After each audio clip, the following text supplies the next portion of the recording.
시편 32편 1절과 2절 말씀 우리 함께 읽습니다. 시작. 허물의 사함을 받고 자신의 죄가 가려진 자는 복이 있도다. 마음에 간사함이 없고 여호와께 정죄를 당하지 아니하는 자는 복이 있도다. 아멘. 은혜의 손길로 덮어주시는 하나님, 은혜의 손길로 덮어주시는 하나님이라는 제목으로 하나님 말씀 전하겠습니다. 강원도 인제는 9월부터 눈이 오기 시작하면 다음에 4월까지 내립니다. 충남 부여는 눈이 한번 오면 트랙터가 교회 주차장에 들어와서 눈을 치워야 될 정도로 많이 옵니다. 새벽에 나가보면 밤새 내린 눈으로 온 세상이 덮여 있습니다. 어제까지 황량하고 거칠었던 들판과 마을길은 순백의 눈으로 덮여 아름다운 풍경으로 변합니다. 물론 나중에 제가 치워야 되긴 하지만 흉한 자국이 남아있던 길도 거칠고 들쑥날쑥한 땅도 눈이 덮이자 온전히 깨끗해집니다. 하나님도 우리의 죄를 그렇게 덮어주십니다. 하나님은 우리의 죄를 눈같이 희게 해주십니다. 이사야 1장 18절입니다. 여호와께서 말씀하시되 오라 우리가 서로 변론하자, 이야기를 하자고 하나님이 말씀하세요. 너희의 죄가 주홍 같을지라도 눈과 같이 희어질 것이요 진홍같이 붉을지라도 양털같이 희게 되리라. 오늘 본문은 하나님의 은혜가 우리의 죄를 덮고 우리를 새롭게 하신다는 놀라운 복음을 선포하고 있습니다. 다윗은 죄로 인해 절망했고 죄책감에 눌려 있었는데 하나님의 용서의 은혜를 경험하고 이 말씀을 선포한 것입니다. 이 말씀을 통해 하나님의 은혜가 어떻게 우리의 죄를 덮고 회복시키는지를 함께 묵상해 보겠습니다. 오늘 본문의 1절입니다. 허물의 사함을 받고 자신의 죄가 가려진 자는 복이 있도다. 다윗은 죄가 가려진 자가 복이 있다라고 말합니다. 여기서 가려진다는 히브리어로 카사입니다. 영어로 하면 overwhelm인데 압도한다는 거예요. 그냥 가볍게 숨기거나 이런 게 아니고 완전히 덮고 압도한다라는 뜻을 갖고 있어요. 하나님께서 우리의 죄를 덮으실 때 더 이상 그것은 드러나지 않습니다. 다시 기억하고 또 들춰내고 이런 게 없어요. 완전히 덮어주시고 잊어버리십니다. 기억하지도 않으신다고 말씀하셨어요. 이렇게 하나님의 은혜를 받지 못하면 죄가 남아있게 되죠. 죄가 있으면 하나님과 인간은 함께 할 수 없어요. 왜냐하면 하나님과 인간 사이를 단절시키기 때문입니다. 죄책감과 두려움 속에서 인간은 하나님 앞에 나아가지 못합니다. 처음 사람 아담과 하와를 보시면 아실 수 있습니다. 하지만 하나님은 그 죄를 덮어주심으로써 우리를 다시 하나님과의 친밀한 관계로 회복시키십니다. 이것이 은혜의 본질입니다. 구약에서 죄를 덮는 방식은 속죄죄나 희생제사를 드리는 겁니다. 그런데 이것은 한계가 있죠. 또 한 번 하고 말고 또 계속해서 반복해서 해야 되는 것입니다. 하지만 신약에서는 예수 그리스도께서 십자가에서 흘리신 피로 우리의 죄를 단번에 영원히 완전하게 씻어주셨습니다. 우리가 이 땅을 살아가는 동안 여전히 죄를 짓고 낙심할 때가 있습니다. 하지만 그때에 스스로를 정죄하지 말고 하나님의 은혜를 바라보시기 바랍니다. 하나님의 손길이 우리의 죄를 덮으시고 우리를 새롭게 하십니다. 죄의 문제가 해결되지 않으면 행복할 수 없습니다. 신앙생활을 하시는데 얼굴을 보면 행복하지 못한 분이 가끔 계셔요. 죄의 문제가 온전히 해결이 안 됐기 때문이에요. 죄의 문제가 해결된 사람만이 누리는 참된 자유와 행복이 있습니다. 야고보서 5장 15절과 16절입니다. 우리가 보통 치유 기도할 때 많이 인용하는 말씀이에요. 믿음의 기도는 병든 자를 구원하리니 주께서 그를 일으키시리라. 혹시 죄를 범하였을지라도 사하심을 받으리라. 그러므로 너희 죄를 서로 고백하며 병이 낫기를 위하여 서로 기도하라. 의인의 간구는 역사하는 힘이 큼이니라. 우리는 하나님 앞에 용서받은 의인입니다. 예수 그리스도의 십자가와 부활의 복음을 믿고 하나님께서 우리를 의롭다고 인정하셨습니다. 그러므로 우리가 하나님 앞에 기도하는 것은 능력 있는 기도가 됩니다. 예수님의 이름으로 하나님의 뜻대로 기도하면 하나님이 응답하십니다. 치유와 회복의 역사가 일어납니다. 그런데 지금 야고보는 이 치유와 죄의 문제를 함께 다루고 있습니다. 또한 예수님을 보면 병을 고치는 것보다 죄를 씻어주는 데에 더 관심을 갖고 계신 걸 알 수가 있어요. 예수님은 중풍병자가 치료를 받으러 올 때에 이렇게 말씀하시죠. 너의 죄 사함을 받았느니라. 마태복음 9장 5절과 6절입니다. 이 사람들이 의아해해요. 인간이 어떻게 죄를 사한다고 하나? 라고 생각할 때 그 생각을 간파하신 예수님이 이렇게 말씀하십니다. 내 죄 사함을 받았느니라 하는 말과 일어나 걸어가라 하는 말 중에 어느 것이 쉽겠느냐? 어느 게 쉬울까요? 둘 다 어려울 것 같습니다. 그러나 인자가 예수님은 세상에서 죄를 사하는 권능이 있는 줄을 너희로 알게 하려 하노라 하시고 중풍병자에게 말씀하십니다. 일어나 내 침상을 가지고 집으로 가라. 근데 먼저는 너의 죄가 사함을 받았다라고 말씀하시는 게 먼저였어요. 죄로 인해 하나님과의 관계가 깨지면 영적인 문제가 생깁니다. 영적인 문제가 생기면 모든 영역에 문제가 일어나서 깨지고 뒤틀려 비정상이 됩니다. 물론 모든 질병이 다 죄로부터 오는 것은 아닙니다. 예수님 그렇게 말씀하시지도 않았어요.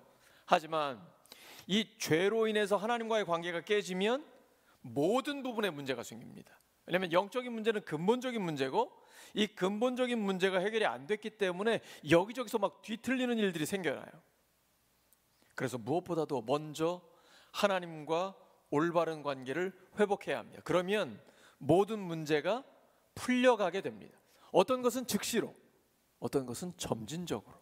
이건 하나님의 방법, 하나님의 때거든요. 하나님을 신뢰하시고 먼저 하나님과의 관계를 회복하는 것, 이게 가장 중요합니다. 시편 32편 오늘 본문의 바로 다음 3절과 4절을 보시면 다윗이 이렇게 고백해요. 내가 입을 열지 아니할 때 종일 신음함으로, 괴로운 거죠. 내 뼈가 쇠하였도다. 이건 육체적인 아픔이에요. 고통입니다. 주의 손이 주야로 나를 누르시오니, 이건 영적인 문제죠. 내 진액이 빠져서 여름 가뭄에 마름같이 되었나이다.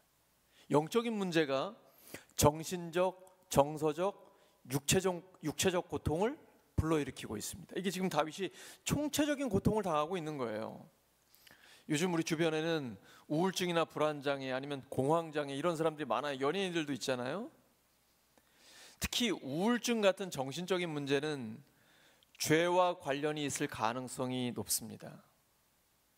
하나님 앞에 죄를 고백하고 예수 그리스도의 보혈로 깨끗하게 용서를 받으면 치료가 됩니다. 진정한 회개는 회복의 문을 엽니다. 또 좀 더 많은 사람들이 고통을 당하는 문제인데요. 마음의 상처를 잘 받는 사람이 있어요. 뭐 그냥 말 한마디만 해도 금방 상처받는 사람들이 있잖아요. 안타까운 일이죠. 매우 열등감이 심한 사람, 자격지심에 시달리는 이런 것도 죄의 문제와 연결되어 있을 수 있습니다. 나 자신이 죄로부터 돌아섰는지 아니면 같은 죄를 반복해서 짓고 있는지 돌아봐야 돼요. 그리고 반드시 해결을 해야 합니다. 죄의 문제가 해결이 되면 하나님과의 올바른 관계가 회복되고 나 자신과의 관계는 새로워집니다. 이제 내가 하나님 앞에 용서받은 의인으로서 나의 의가 아니라 예수 그리스도의 완전한 의가 나의 심장을 보호합니다. 나는 하나님의 자녀로서 당당하게 이 땅을 살아갑니다. 그래서 내가 참 하나님의 자녀로서 하나님께 칭찬받는 사람, 사랑받는 존재라는 것을 확신하게 돼요. 그래서 거울 보면서 기분이 좋아집니다. 하나님의 자녀로서 하나님이 나를 보배롭고 존귀하게 여기시기 때문이죠. 나 자신과의 올바른 관계, 건강한 자기 사랑을 하게 되는 겁니다. 그러면 이웃과의 관계도 회복되고 환경과의 관계까지 회복이 됩니다. 우리 안에 죄를 다뤄야 진정한 치유와 회복이 일어납니다. 시편 32편 5절이에요. 다윗이 이렇게 고백하죠. 내가 이르기를 내 허물을 여호와께 자복하리라. 자백하고 하나님 뜻에 복종한다는 거죠. 주께 내 죄를 아뢰고 내 죄악을 숨기지 아니하였더니 곧 주께서 내 죄악을 사하셨나이다. 이제 해결이 된 거예요.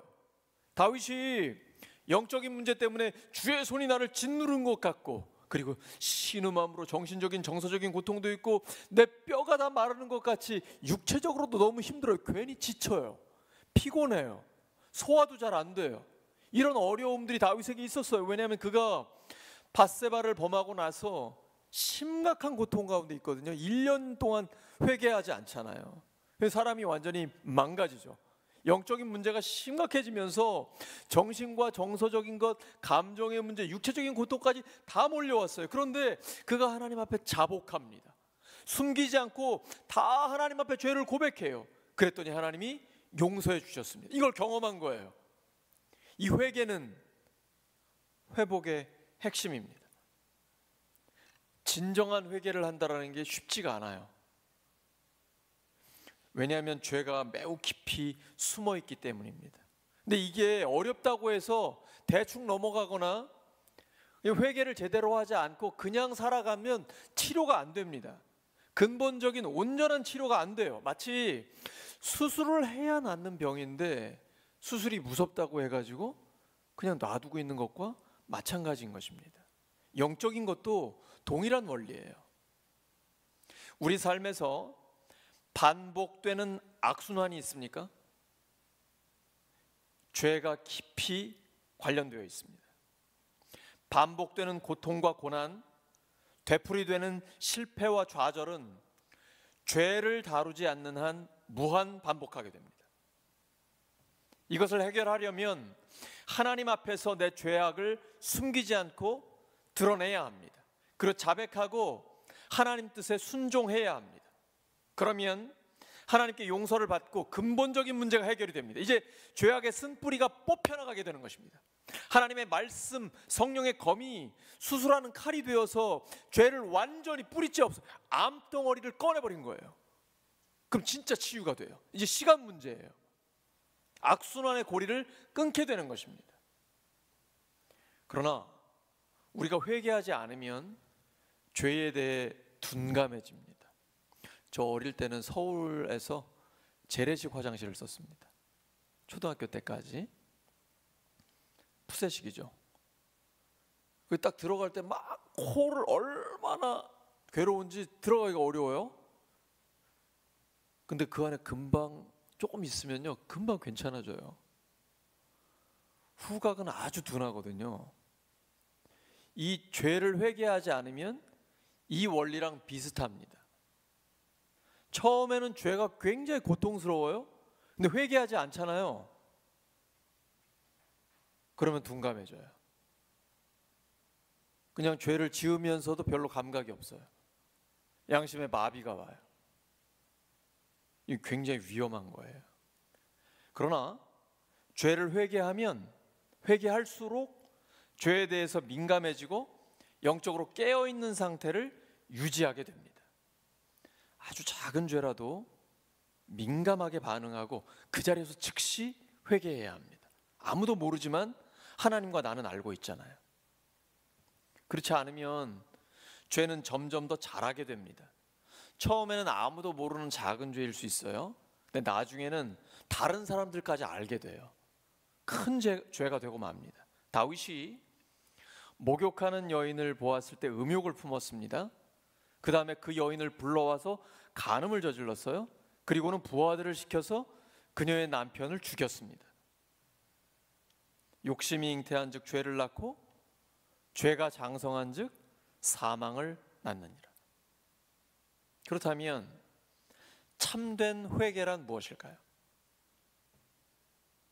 숨김없이 솔직하게 자백하고 자기의 죄를 인정하고 책임을 지는 것입니다. 다시는 그러한 죄를 짓지 않기 위해 결단하고 노력하는 것입니다. 이거 힘쓰지 않으면 어렵습니다. 참된 회개는 날마다 하나님 앞에서 내 몸을 복종시켜야 합니다. 그래도 될까 말까 합니다.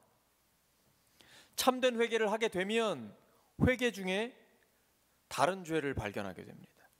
그래서 깊은 회개를 하는 사람은 죄에 대해서 아주 민감해집니다.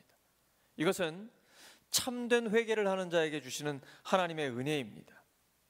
회개는 하나님의 은혜 안에서 온전해질 수 있습니다. 그러면 하나님과 더 친밀해질 수 있습니다. 하나님과의 교제가 깊어집니다.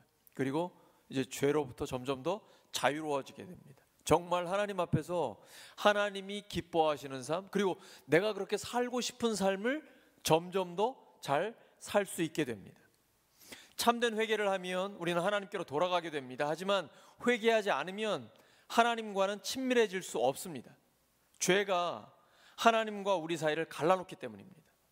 이사야 1장 15절입니다. 너희가 손을 펼 때에 내가, 하나님이죠, 하나님이 내 눈을 너희에게서 가리고 너희가 많이 기도할지라도 내가 듣지 아니하리니 이는 너희의 손에 피가 가득함이라. 무슨 뜻일까요? 죄가 가득하다는 얘기예요. 하나님은 이스라엘 백성이 거룩한 집회를 열어놓고 우리처럼 예배를 드리거나 월삭을 하거나 어떤 성회를 열고 나서 동시에 악을 행해요. 하나님 이걸 견디지 못하겠다라고 말씀하십니다. 너희의 손에 피가 가득하다. 이사야 1장 16절과 17절이에요. 너희는 스스로 씻으며 스스로 깨끗하게 하여 내 목전에서 너희 악한 행실을 버리며 행악을 그치고 선행을 배우며 정의를 구하며 학대받는 자를 도와주며 고아를 위하여 신원하며 그들의 억울함을 풀어주고 과부를 위하여 사회적 약자를 변호하라 말씀하시는 거예요. 회개하고 적극적으로 선을 행하며 정의를 위해 살라, 이 하나님의 말씀입니다. 그러면 하나님께서 깨끗이 용서해 주시고 하나님과의 친밀한 관계가 회복됩니다. 하나님 분명히 말씀하셨어요. 이사야 1장 19절과 20절입니다. 너희가 즐겨 순종하면 땅의 아름다운 소산을 먹을 것이요. 우리가 그렇게 원하는 일이 이루어지는 겁니다. 이 땅에 사는 동안 땅의 기름진 복도 받게 되는 것이에요. 그러나 너희가 거절하여 배반하면, 이거 우리한테 달린 겁니다. 칼에 삼켜지리라. 이스라엘 백성들은 아수르에게 망하고 바벨론에게 망했습니다. 오늘 본문은 이러한 배경 가운데 이스라엘이 이집트의 노예로, 나중에는 아수르의 바벨론의 포로로, 이러한 총체적인 것들을 다 보았을 때 과연 무엇이 문제인가? 그것은 죄라는 것이죠. 우리도 마찬가지입니다. 이 죄의 문제를 제대로 다뤄야만 하나님과의 친밀한 관계를 회복할 수 있습니다. 우리가 하나님이 아닌 다른 것에 마음을 뺏겨서 죄를 짓잖아요. 하나님 금방 아십니다. 그 순간 하나님과 나 사이의 친밀감은 깨져버립니다. 다윗은 시편 32편에서 참된 회개를 하고 나서 하나님께 용서를 받고 주님을 만날 기회를 얻었습니다. 이제 회복을 경험한 거예요. 회개는 회복의 문을 여는 열쇠입니다. 시편 32편 2절입니다. 마음에 간사함이 없고 여호와께 정죄를 당하지 아니하는 자는 복이 있도다. 죄를 덮으시는 하나님은 또한 우리를 정죄하지 않으십니다. 이 말씀을 바울이 로마서 4장에 인용하고 있어요. 8절에요. 주께서 그 죄를 인정하지 않으실 사람은 복이 있도다 라고 말씀하세요. 하나님이 우리를 정죄하지 않으세요. 그런 사람이 가장 복 있는 사람입니다. 그러나 구약에서는 그렇지 않았어요. 율법 아래서는 죄에 대한 형벌이 명확했습니다. 무섭잖아요, 구약을 읽어보시면. 하지만 하나님은 예수 그리스도를 통해 우리를 정죄하지 않고 오히려 의롭다고 하셨습니다. 로마서 8장 1절이죠. 그러므로 이제 그리스도 예수 안에 있는 자에게는 결코 정죄함이 없나니 이는 그리스도 예수 안에 있는 생명의 성령의 법이 죄와 사망의 법에서 너를 해방하였습니다. 이게 복음의 핵심입니다. 하나님은 우리의 죄를 더 이상 기억하지 않으세요. 그리스도 안에서 우리는 새로운 피조물이 되었습니다.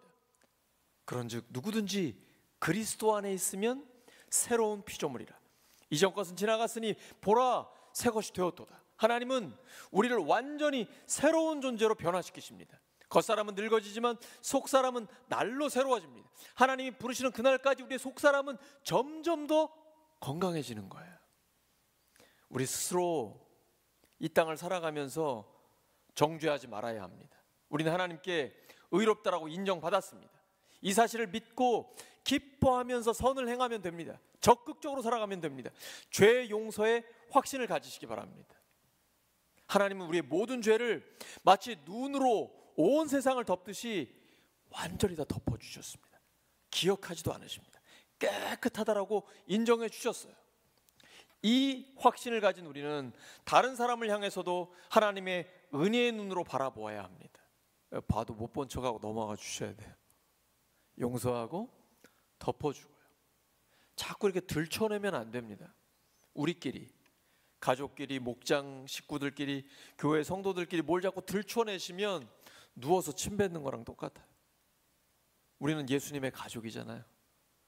내가 하나님 앞에 은혜를 받고 하나님이 하나님의 은혜로 우리를 덮어주신 것처럼 우리도 덮어줘야 됩니다. 그 사람 없을 때 험담하거나 비난하는 것은 나 스스로에게 욕하는 것과 마찬가지입니다. 하나님이 나와 우리 모두를 다 용서하셨고 덮어주셨습니다.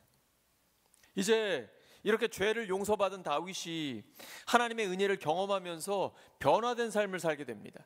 또 다른 참회 시가 시편 51편 우리가 전에 한번 본 적이 있는데요. 다윗은 자신의 죄를 고백하며 하나님의 자비를 구했습니다. 그는 죄를 깨닫고 하나님께 나아갈 때만 진정한 회복이 가능하다는 걸 알았어요. 죄의 용서를 받고 다윗은 찬양하면서 이렇게 고백하죠. 시편 32편의 마지막 절 11절입니다. 너희 의인들아 여호와를 기뻐하며 즐거워할지어다. 처음 시작할 때 허물의 사함을 얻고 죄가 가리워진 자는 복이 있다라고 고백했고 하나님께 정죄받지 않는 사람이 복이 있다라고 외쳤는데 마지막은 찬양으로 끝나는 거예요. 이게 우리의 믿음입니다. 마음이 정직한 자들아 너희들아 다 즐거이 외칠지어다. 왜냐하면 하나님이 은혜로 우리를 덮어주시기 때문이에요. 그러면 자연스럽게 감사와 기쁨이 살아나게 됩니다. 하나님께 받은 은혜를 다른 사람에게도 전하게 되는 것이죠. 사랑하는 우리 울산교회 성도 여러분, 하나님은 우리의 죄를 완전히 덮어주십니다. 압도하십니다. 하나님의 은혜가 우리의 삶에 충만해집니다. 정죄하지 않으시고 우리를 새롭게 하십니다. 눈 덮인 들판처럼 하나님의 은혜는 우리의 과거를 완전히 덮고 새로운 길을 열어주십니다. 지금 이 시간 하나님 앞에 나아갑니다. 그 은혜의 손길 아래 우리가 거하기를 원합니다.